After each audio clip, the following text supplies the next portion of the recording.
73번째 요한계시록 정복 시리즈 시간입니다. 오늘은 공중희고자의 모습이란 말씀으로 은혜를 받도록 하겠습니다. 공중희고는 우리에게 큰 흥미를 주면서도 많은 의문점을 던져주는 종말론적 사건입니다. 공중으로 희고한다는 말 자체가 세상 사람들의 상식이나 과학적 이론으로는 비합리적입니다.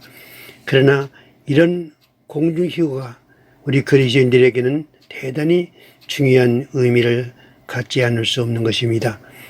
공중희고가 없다면 모든 그리스도인들도 짐승의 표를 받은 세상 사람들과 다름없이 하나님의 최종적 심판인 일곱째 대조 심판과 함께 멸망받을 것이기 때문입니다. 그러므로 우리는 절대로 이 사건을 외면할 수가 없습니다.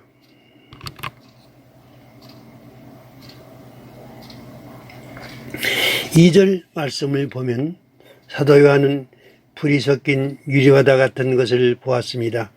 유리바다란 티 없이 맑은 바다를 말합니다.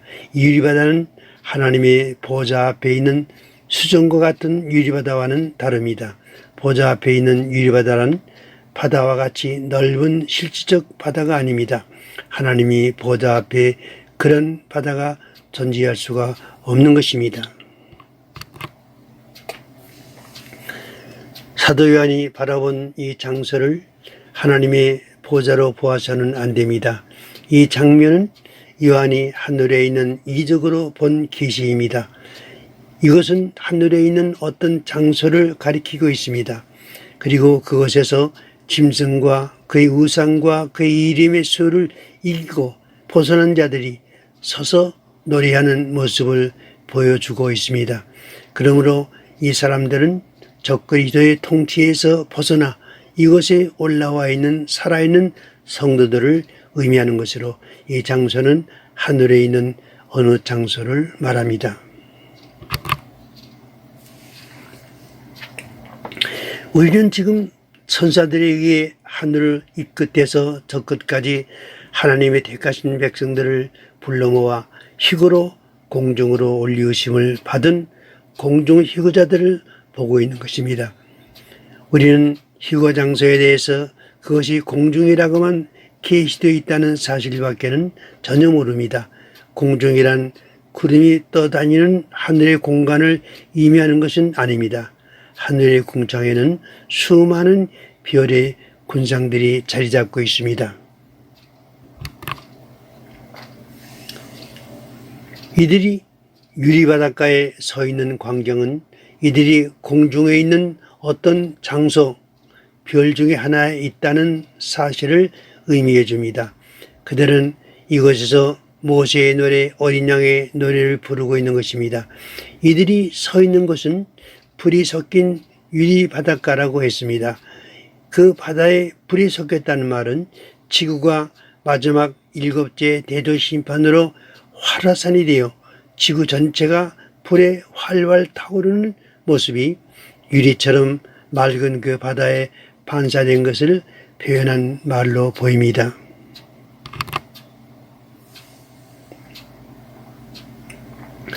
공중희고의 성경적 근거는 데살로니가전서 4장 16절과 17절에 있습니다. 공중희고는 이처럼 분명한 하나님의 말씀에 근거하고 있습니다. 이 말씀은 어떤 이유로도 상징적으로나 비유적으로 해석해서는 안 될 내용입니다. 그런 방식의 해석을 허락할 수 없는 말씀으로 명기되었기 때문입니다. 그럼에도 불구하고 공중희고를 부인하는 사람들이 있습니다. 이들은 주로 천년왕국이 없다는 무천년주의자들입니다. 천년왕국을 부인하게 되면 공중희고가 필요치 않게 됩니다. 그러므로 그들은 공중희고를 지상의 성도들을 하늘의 흰 보좌 심판대로 옮기는 과정이라고 주장하는 것입니다. 또한 공중희고의 시기를 잘못 해석함으로 공중희고를 오도하고 있는 무리도 있습니다. 이런 주장을 하는 사람들은 세대주의 종말론자들입니다. 세대주의에서는 7년 환란 시대를 교회 시대와 구분하고 있습니다. 7년 환란 시대는 교회 시대인 것이 아니라 유대인들의 회복 기간이라고 말합니다. 7년 환란 전 희고설에는 무서운 함정이 도사리고 있다는 사실을 간과해서는 안 됩니다. 요한계시록은 종말에 살아가는 성도들에게 종말의 징조와 적그리스도의 출현과 7년 환란 중에 일어날 모든 사건의 내용을 알 수 있도록 계시해 주신 하나님의 말씀인 것입니다. 그런데 교회가 7년 환란 전에 희고된다면 이 같은 계시가 우리에게 아무런 의미도 줄 수 없을 것입니다.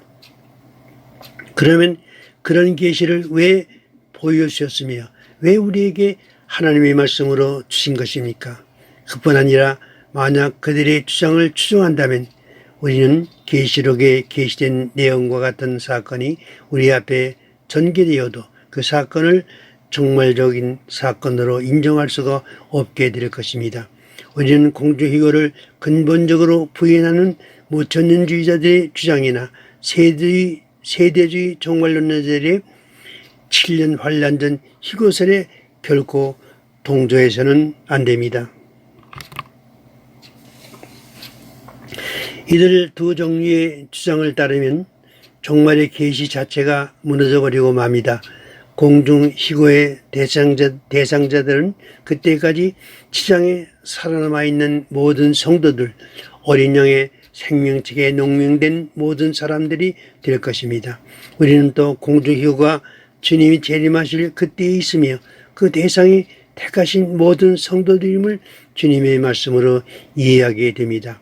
그리고 공중희고의 장소로 구름 속으로 끌어올려 공중에서 주를 영접하게 하시리라는 말씀에서 이 지상에서의 토피를 가리킨다는 사실을 알 수 있습니다. 우리는 인류의 종말에 살아가고 있는 성도들입니다. 사도 요한을 통해서 우리에게 계시해 주신 이 모든 신비스러운 사건들이 하나하나 우리들 눈앞에서 전개될 것입니다.